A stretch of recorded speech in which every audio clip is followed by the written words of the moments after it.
I've been coming to Raventall for what, 20 years now. It's a bit of an acquired taste, I've got to be honest. It's painful, the problems are hard, the holes are tiny.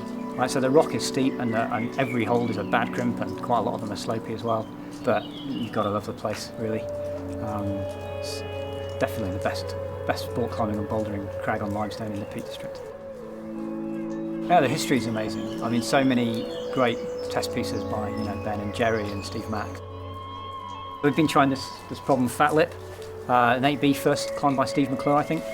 And I was actually here the day that Steve did it. I've been trying it since. But there's a really crucial heel hook. Oh yes! Nice. Come on.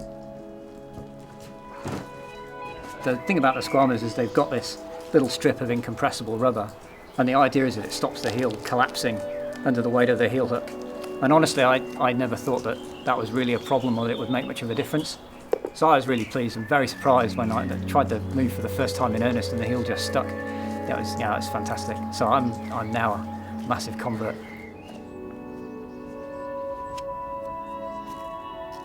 I've used these shoes for everything now. I've kind of been on really steep limestone in Spain.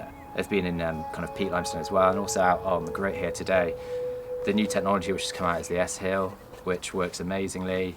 Just tucks your heel in really, really tight, enabling you to kind of just heel hook things a bit more steadily.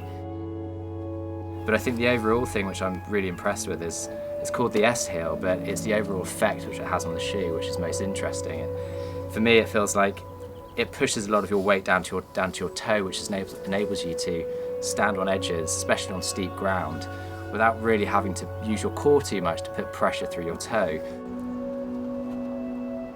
They're just comfortable. That's the thing which I found is I've got slightly wider feet, they kind of fit a wider foot better. I'd advise anyone from kind of a beginner or intermediate level to start using them because they really are very comfortable. They're just incredibly versatile, so you can really use them for anything. The heel works great on, on the grit when you're needing a bit more friction to hold your heel on, when you're on a kind of steep limestone. Yeah, all in all, they're just a really versatile shoe.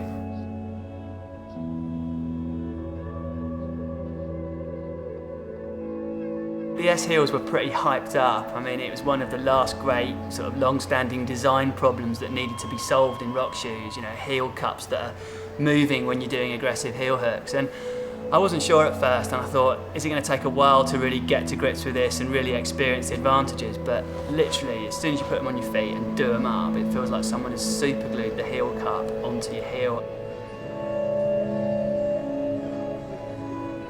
The shoe's not just for heel hooking. I mean, clearly it's got to do other things. I mean, the front end is pretty aggressive. The toe works really well for edging and for smearing. It's just a good all-round performance shoe. I mean, because they're quite soft, they're really good for indoor use. They smear pretty well.